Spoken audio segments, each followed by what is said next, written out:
Well, I must admit that's quite a cool trick, isn't it? And that kind of sketching to video is one of the first things that kind of attracted me to Easy Sketch 3. So I went ahead and bought it, and I've been tinkering around with it for a little while. Apart from the kind of sketch to video thing, it's obviously a kind of doodle sketching kind of software, and it's available at several price points. So like I say, I've had a wee look through it. Because I found a real scarcity of tutorials online about this, and because there's very little included when you actually buy the software in terms of training, I thought I'd do a kind of full review. So we'll just jump onto the laptop now and have a good look at it. Okay, so the first thing you notice when you get this and download it, I'll talk through that process shortly, but the first minor niggle I have with this software is that this is a desktop-based software that you download, and yet every time you want to use it, you have to log in with your email and your authorization code.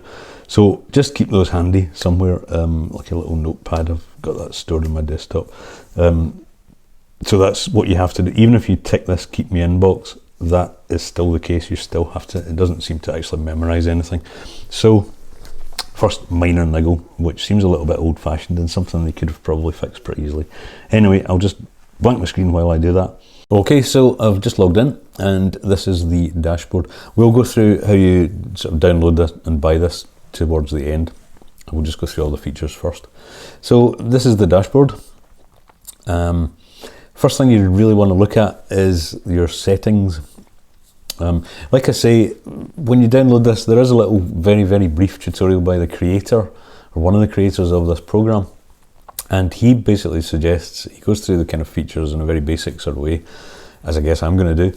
And then he suggests that you really just want to like, play with it, tinker around with it. And to be honest, that is actually very much true. But having done that for a while, I can give you some sort of tips and pros and cons that I've found so far. So the first thing you want to do is go to settings and set the canvas size. Now, I've got this set at 1080p high definition because I kind of tend to use it with videos, and I tend to do them all in that resolution. The other options are 640 or 1280. So there you go. So, and then you want to select a background color. That's really only relevant if you're using this sort of doodling software. So you've got the usual kind of color pickers here if you want to do that. So I'm just going to leave this on white for the moment for the purposes of this. So then you want to save that. But what happens here is when you're on full 1080p, the canvas is huge. This is slightly odd because when you upload a video, for example, you're only seeing part of the screen and it's really kind of overblown. You do have this little slide view here though, which is kind of the little canvas you're sort of forced to work with on that resolution. If you change the settings, we'll do that for this demo, to 1280, and we'll save that. Same thing. So we'll go back to the smallest resolution so that we can maybe see the whole canvas, and there you go. You can see the canvas, but obviously you kind of don't want to do that if you're going to then put this into your video editor and expand it out to HD or 1080p. So it's a bit of a pain in the ass, to be honest. So I'm just going to actually go back to full resolution just to show you what I mean. So there we go, we've got this huge partial part of the canvas now. But anyway, it'll let us kind of demonstrate what's here. So if you wanted to do video, it's just a case of clicking the video button there and then browsing what you've got stored. Now, this only actually takes in MP4 videos, which again is a slight pain for me because I tend to do most of my video work with a DSLR and at 1080p. So as it says here, the recommended duration for video is 0 to 3 minutes. Rendering longer videos will consume more memory. I have tried that and it's very true. So I tried one over 5 minutes the other day and I gave up waiting for it to actually process the video. It was just taking too long. So if you're going to do longer videos using this, the video part of this software, I would really recommend that you break it down into smaller chunks of 3 minutes maximum. It's a bit of a footer, but it's really the only way you can work on this without it taking far too long. So like I say, it only takes MP4s. It's the usual thing. You browse, and it doesn't actually save. By default, it always opens on my Mac anyway, Documents and iCloud. So if I've got the videos that I'm going to use on my desktop, I have to go there and find that. And I don't have any MOV files or MOV files here, but they're all darkened out in any case, so you can't use them. So you can use the MP4s that I've already done. So for me, that involves processing the MOV files through a video editor first and converting them to MP4. If your whatever cameras you're using or your phone or anything can, outputs MP4s, then you're okay. That's one less hassle for you. But for me, that's the process. So we'll leave video aside for the moment, and just look at the other sort of options here. So basically, this is a sketching, as the name suggests. It's a kind of doodle video for doing, those kind of sketching explainer videos, and pretty good for that. Well, I'll look at the images at the moment.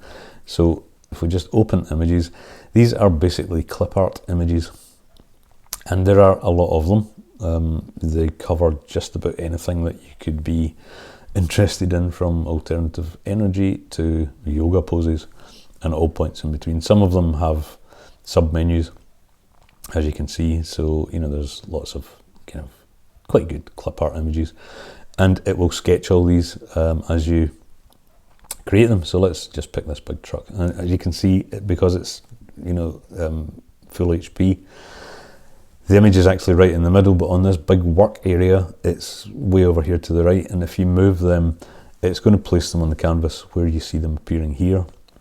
So that's a limitation of using the full HD setting. So I'm just going to go back so that you can see how this works a bit better to the little 640 setting. And now we have to move our truck. So you double click any of these and you can move them around, twist them, resize them using these handles, do anything you want with them really. Okay, so you can pop an image in here, and then the general way you would use something like this is you would then put some text in here. And again, when you go to text, it just opens a standard kind of text editor. On mine, slightly annoyingly, I can't actually expand this in any way. I can move it around, but as you can see, I can't even see all of the the full descriptions of the fonts. But you've got enough there to see what they are. If you just pick one and then add your text, mess around with that as you see fit. Once you've added that on, again, you double click that and move it around, resize it, space it around. You'll see here also, let's just put this up here. You've got a 1 here for the first image and 2 for the text, so that is the order they will appear in. You can change those around. If I wanted the truck to be second, I can just order that up and that goes to second and the text comes on first.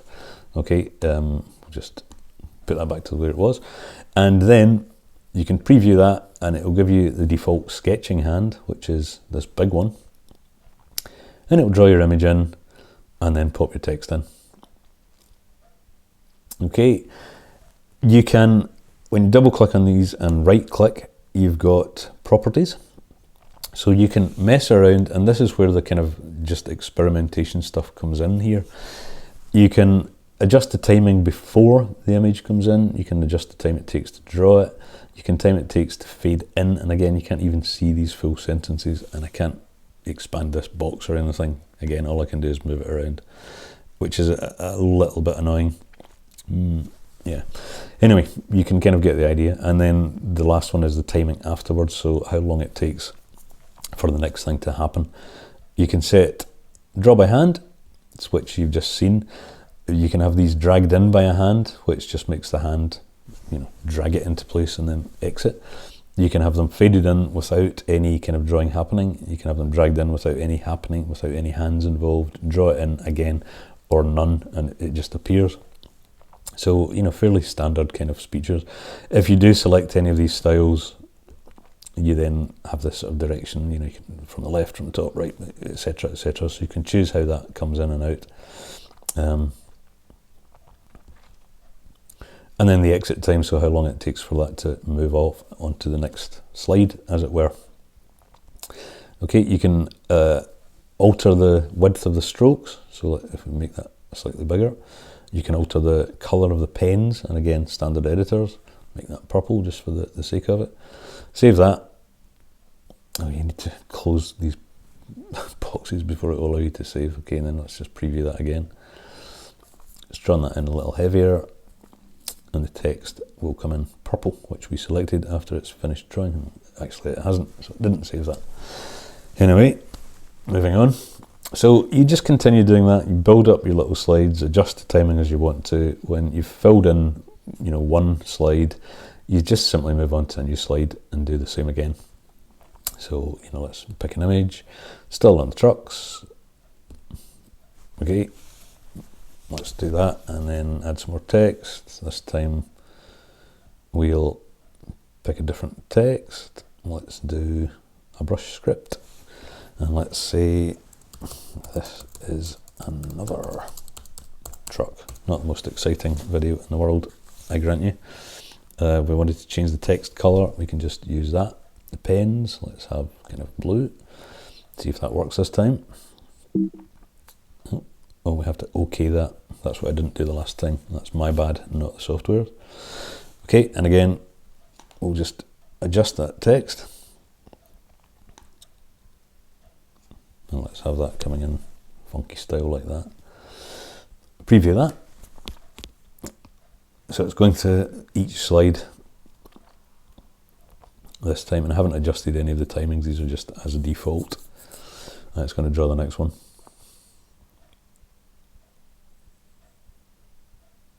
Okay, so it's actually pretty useful if you're going to do these kind of little sketch type videos. That's okay, isn't it? Let's try some of the background images that are on here. So we'll just do another new slide. Pick a background, and it comes with, I think all of the versions come with a kind of limited number of these backgrounds, and these are all just kind of build poster ones. With the, if you like, top level version of this, you get an awful lot more of these images, actually a hell of a lot more, and they're actually quite good.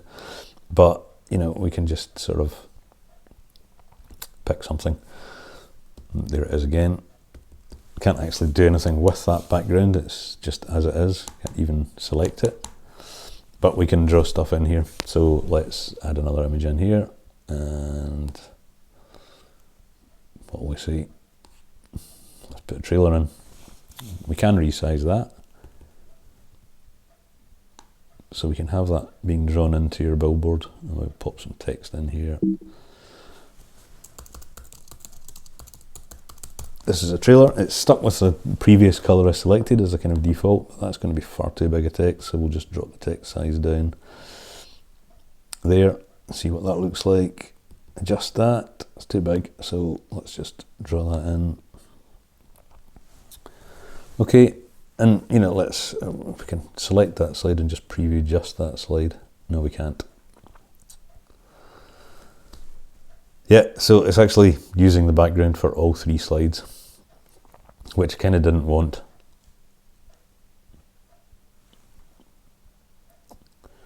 So bear that in mind. If you're going to use the backgrounds, you're going to have to do your entire video using that.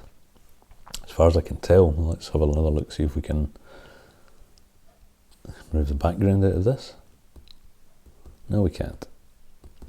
So there you go, there's a slightly annoying little feature. So if you're going to use these backgrounds, then you're really going to have to do everything on there. So we would have to resize this truck, pop him in there,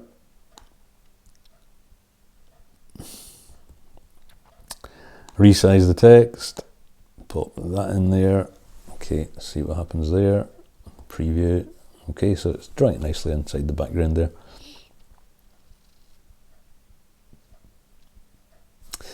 Okay, so, and then as you can see here, it's going on to the next slide.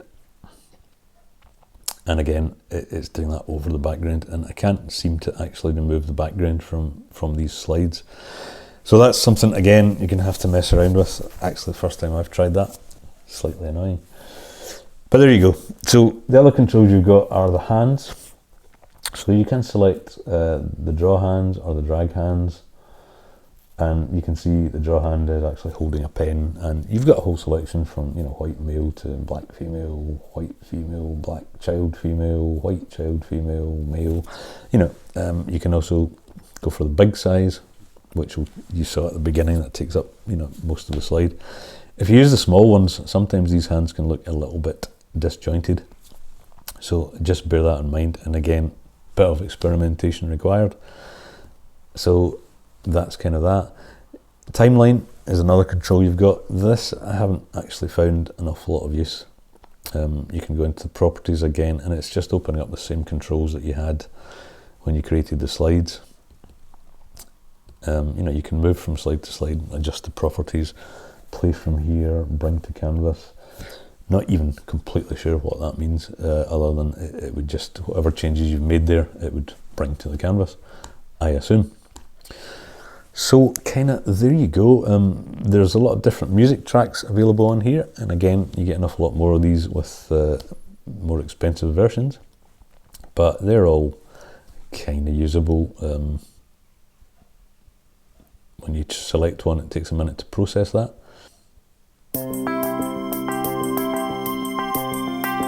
And there's your music. Okay, so, you know, to be fair, there are quite a good selection of different types of music. If they are too short, there are various lengths. Don't think you actually get, or is it? Yeah, I think these are the times, 30 seconds or 2 minutes 44, I think. So if you find that a track is ending too soon, then you can choose this loop music thing, and it will just start again when it finishes. So actually you can addition these. Sorry, there it tells you how long each one is when you addition them. Okay, so what else have we got? Usual things: save the projects, name the projects, text, video. If you want to do a voiceover, you can. Again, I haven't tried this because I normally record audio separately and dub it in for the overall video. You can adjust the volume. If you record, then it's going to just use the microphone that's built into your computer. I don't think there are choices. I'm not going to bother with that. I don't want to actually use that. No, built-in microphone. I've actually got a separate microphone attached to an audio recorder for this anyway, so that it's kind of not really relevant for me. Again, you're going to have to experiment with that if you want to use that feature. And that, folks, is basically it. There is a section here called interactive, but on contacting support, when I tried this takes you to a website which is basically just a bunch of adverts.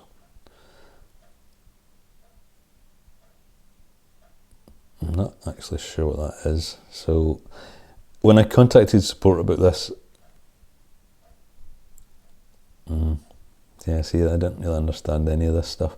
So when I contacted support about this feature and said that this just takes me to a site with lots of different adverts on it, I was eventually got the reply that they stopped supporting this feature a couple of weeks ago, which is a little bit annoying because it was apparently when you'd finished the video, it would enable you to put in things like call to actions and clickable links, all of that kind of stuff. So really useful marketing stuff, but that seemingly is no longer supported.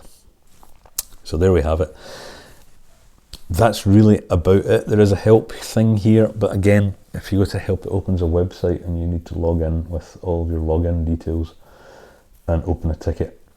I've done this a few times because when I first picked this up, I didn't have all of the additional images on the $97 version. So I had to go back to support again to ask about that, and actually, whereas they were quite quick to come back to me about the interactive thing, they actually took over a week to come back to me on the images thing, and then they asked me to produce my PayPal receipt. And, you know, I did that, and eventually they came back to me and said, okay, you should be able to log into your back office now, and, you know, that's all there for you. And that has proven to be the case. So there are something like 12,000 extra backgrounds and extra clip art files and some really pretty good stuff, if I'm honest. So that's kind of it. as far as the demo goes, like they say, and like I'm kind of repeating, apart from these little things to look out for, which they don't really cover, they do suggest that you just experiment with all this stuff. To be honest, I've just actually experimented myself with that background, and it looks like if you're going to use the backgrounds, then you have to stick with them for the whole, if you like, composition. So when you're done, you just export it. It takes a little bit of time, processes, and then it exports out for you. And to be honest, with what I've done so far, they're pretty good. The video stuff, as I say, if you're using, well, let's stick a video file in here. One of the ones that I've done for this video. Again, see, it's opened. Hasn't remembered where I last opened. So if I go for this one, which is the little intro that I did, you select sketch. I won't actually do this because it'll take a while. I'll sketch the video and use high quality. So you want to tick those, add them, and it will just import your video file, which takes a while. Like I say, keep it between 1 and 3 minutes, and it's maybe 5 minutes that it takes to sort of process that and bring it in. Any longer than that, like I say, I gave up on a 5-minute one, so you're going to have to split your videos out. There you go. Okay, so I'll go into the how you can get this software and the pricing options. I'm not affiliate for this, by the way, at the moment. I've asked to be, in case I decide to promote it once I've decided whether I want to or not. So, you know, if you do go ahead and buy it, I get nothing from that. It's just purely wanted to put a video together to kind of go through it. Okay, so we'll move on and I'll show you how you go about getting this and what you get. Okay, so here is the Easy Sketch Pro landing page. Again, you can just go to easysketchpro.com, Google that, and you'll soon find it. And it's the usual kind of landing page. It gives you a bit of a kind of a little video that goes through more or less what I've done in less detail. A whole load of testimonials and some more videos from people that have done it, and some statistics, and you know, the usual kind of stuff. And then, as usual, if you scroll all the way to the bottom, you get the different price points. So they are, the starter one is $37, which is, let's face it, cheap as chips. The videos will have Made by Easy Sketch Pro in the bottom right. And it's a one-off fee for all of these things. There's no monthly subscriptions or anything, so whichever one you buy, it's just one-off payment. I got mine, I must admit, through someone I'm subscribed to as part of JV Zoo, and they had a 20% off coupon, so I decided to just go for the biggest one, the Download Pro. And as you can see, that has no branding, you can add your own logo, and it has over 12,000 premium image and soundtracks worth $360 allegedly, $97 minus my 20% discount. So, you know, pretty good. The middle one here is $67. Again, it's got no branding, and it just doesn't have the extra images, and that is the only thing. Like I say, when I went ahead and got this, I went for this one, the third one. I didn't get all these extra images, so I had to chase up support and did eventually get them, and they are really pretty good. The other thing that you may find, as I did, a little bit annoying, if you want to use this to create videos for other people, in other words, commercially, you then find an upsale when you buy this for a commercial license, which enables you to do that, and that is another $47, which may affect your decision, up to you. But I had kind of looked at this I've got a whole load of different video tools, and I wanted to add this to my arsenal, if you like, to create videos for clients. So I'm sure it will be pretty useful for that. So it was worth me getting that commercial license. And again, the 20% discount coupon that I had covered that as well. So the whole thing was, I think, around about $90. So that's it, folks. Like I say, I think it's pretty good for what it is. It's been around for a while. This is the latest incarnation, which brings the kind of video sketch thing into it, and a few other tweaks and so on. I noticed this morning when I logged into this at first to do this video, it flagged up a little thing saying this will not be compatible with for future versions of your Mac operating software. Probably won't affect you on a PC, or if you don't upgrade to the latest Mac software, it won't either. Hopefully, like most other companies that are being affected by this, they will come up with a fix, or Apple will if you're on a Mac like me. That's the only other thing to maybe be slightly wary of.